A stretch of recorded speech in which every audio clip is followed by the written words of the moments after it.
नमस्कार साधकों, स्वागत है आपका हठ योग में। आज मैं आपको कल्पनाओं के बारे में, विचारों के बारे में, जिसे हम कंट्रोल करते ही समाधि तक पहुंच सकते हैं, उसके बारे में बताने वाला हूं। तो यहाँ पर यह पतंजलि का शब्द ज्ञानानुयाति वस्तुशून्यो विकल्प, अर्थात शब्दों के जोड़ से हर एक का परिचय है। हम सभी अपने जीवन के क्षणों को कल्पनाओं से संवारते रहते हैं। कई बार ये कल्पनाएं हमारे अतीत से जुड़ी होती है और कई बार हम इन कल्पनाओं के धागों से अपने भविष्य का ताना बाना बुनते हैं। हम में से बहुसंख्यक कल्पना करने के इतने आदी हो चुके हैं कि मन ठहरने का नाम ही नहीं लेता। किसी भी कार्य से उभरते ही कल्पनाओं के हिंडोलों में झूलने लगते हैं। भांति भांति की कल्पनाएं, रंग बिरंगी और बहुरंगी कल्पनाएं, कभी कभी तो विद्रूप और भयावह कल्पनाएं चाहे अनचाहे हमारे मन को घेरे रहती है। कभी हम इनकी सम्मोहकता में खो जाते हैं तो कभी हम इनकी ही आतुरता में बह जाते हैं। यानी कि यहाँ पर बताया गया है कि कल्पनाएं सिर्फ कल्पनाएं नहीं है, विचार सिर्फ विचार नहीं है, वहाँ एक ठोस वस्तु है। उसे साधक को कैसे समझना चाहिए, उसे आगे कैसे समाधि तक बढ़ना चाहिए। वहाँ ठोस भयावहता के समक्ष हमारे रोंगटे खड़े हो जाते हैं। स्थिति यहाँ तक है कि कल्पना रस हमारा जीवन रस बन चुका है। तो आज यहाँ हुआ है कि बिना कल्पना किए कोई इंसान या मनुष्य रह नहीं सकता। कल्पना रस में डूबे और विभोर रहने के बावजूद हमने इसे ठीक तरह से पहचाना नहीं है।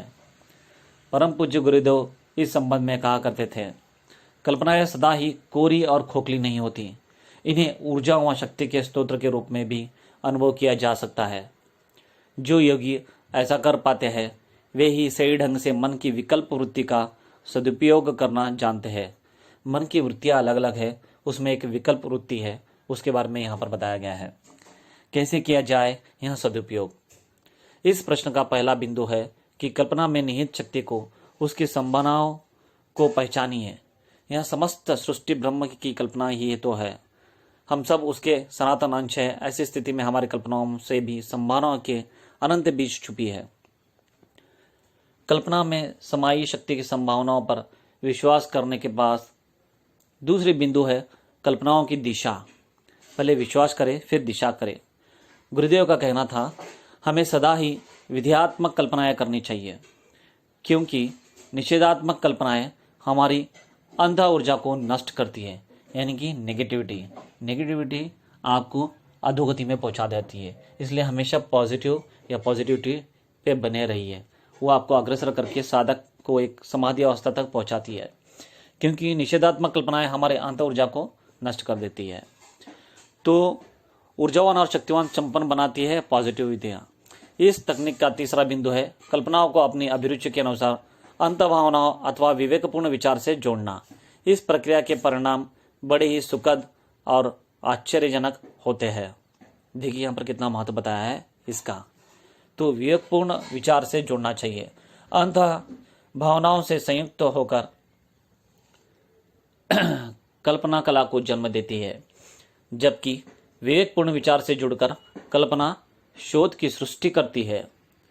काव्य कला सहित विश्व वसुधा की समस्त कलाएं प्राय इसी रीति से जन्मी, पनपी एवं विकसित हुई है। विश्व को चमत्कृत कर देने वाली शोध सृष्टि भी कल्पनाओं के तर्कपूर्ण विवेक युक्त विचार से संबद्ध होने से हुई है। अंतः भावनाओं एवं तर्कपूर्ण विचार से कल्पना के जुड़े से इन दोनों के अलावा एक अन्य सुखद परिणति भी होती है, और वह परिणति है जीवन जीने की कला का विकास। जीवन में एक अपूर्व कलात्मकता, लयबद्धता का सुगम जन्म। इस सत्य से प्राय बहुत कम लोग परिचित हो पाते हैं। यहाँ पर बताया गया है कि कल्पनाएं क्या है, उसमें कैसा भेद करना चाहिए, उसे कैसे लेना चाहिए, उसमें विवेकपूर्ण विचार बदल कैसे करना चाहिए। लेकिन जो परिचित हो जाते हैं उनका जीवन कलात्मकता, लयबद्धता, सुगम जन्म, इस सत्य से प्राय बहुत कम लोग परिचित हो जाते हैं। यानी कि वही मैं आगे आपको बता रहा हूँ। लेकिन जो परिचित हो जाते हैं उनका जीवन सुमधुर, काव्य की भांति सुरीला, संगीत की तरह लययुक्त एवं नवीन शोध की भांति आश्चर्यजनक उपलब्धियों का भंडार हो जाता है। तो देखिए यहाँ पर कितना अंतर आ जाता है। जब आप कल्पनाओं को कंट्रोल करना जानते हैं, उसे समझते हैं, उसे एक विचारपूर्ण मार्गदर्शन देते हैं अपने कल्पनाओं को, तो वहाँ पर साधक को अग्रसर आगे की ओर योग में ले जाता है। उचित कल्पना का संस्पर्श पाकर जीवन बड़ी आश्चर्य रीति से बदल जाता है। यह बदलाव ऐसा होता है जैसे कि पारस लोहे के काले कलूटे टुकड़े का छूकर सुगंधित स्वर्ण बना दिया हो। कहानी एमिली जेन की है, जो पहले अपने बचपन में कूड़ा करकट बीनती थी और बाद में विश्व विख्यात अभिनेत्री बन गई।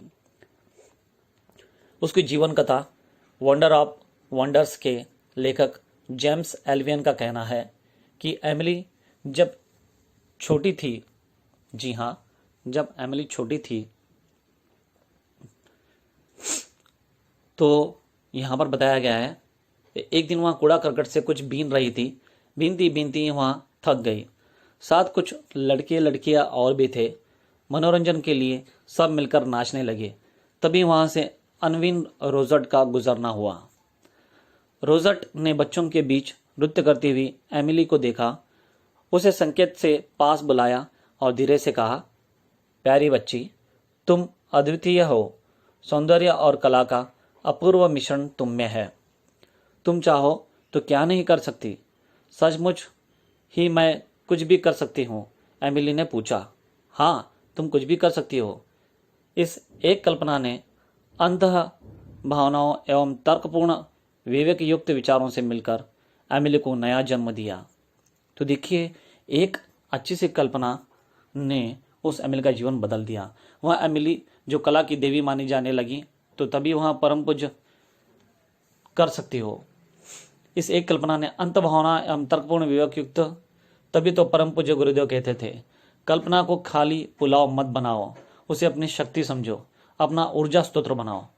और जब एक साधक अपनी कल्पनाओं को ऊर्जा स्त्रोत बनाता है तो वहाँ समाधि अवस्था तक पहुँचने के लिए ज़्यादा समय नहीं गंवाता है। ऐसा सभी शास्त्र का कहना है। कल्पनाओं को यूं भटकने देना, यूं ही बहकने देना और उस बहाव में स्वयं भी भटकने का, वहाँ बहने लगना, ना केवल कल्पना शक्ति की बर्बादी है, बल्कि इससे जीवन भी बर्बाद होता है। ऐसे में विकल्प की यह वृत्ति क्लेश उत्पादक बन जाती है, लेकिन इसका सदुपयोग होने से यह क्लेश निवारक बन जाती है।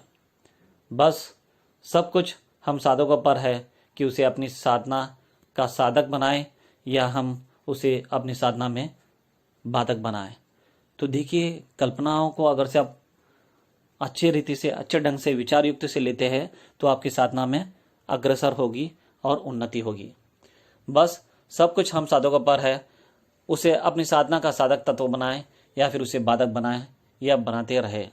हमारी योग साधना के खरे होने की कसौटी इसे अपनी साधना का साधक तत्व बनाने में है।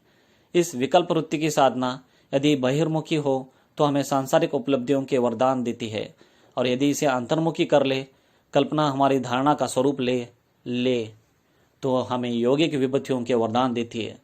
तो देखिए, यहाँ पर कितना महत्व का बताया है पतंजलि योग दर्शन का। यहाँ एक श्लोक, एक अर्थ में।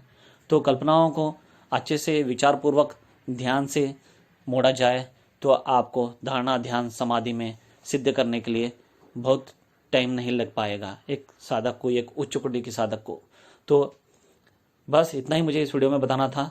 मुझे लगा कि एक बनाऊं अलग सा वीडियो इस पर, तो मैंने बना दिया। अगली बार कुछ अलग आपको टॉपिक कुछ पसंद आया तो ज़रूर मुझे वो बताना, आपको उस पर मिल जाएगा। जय हिंद।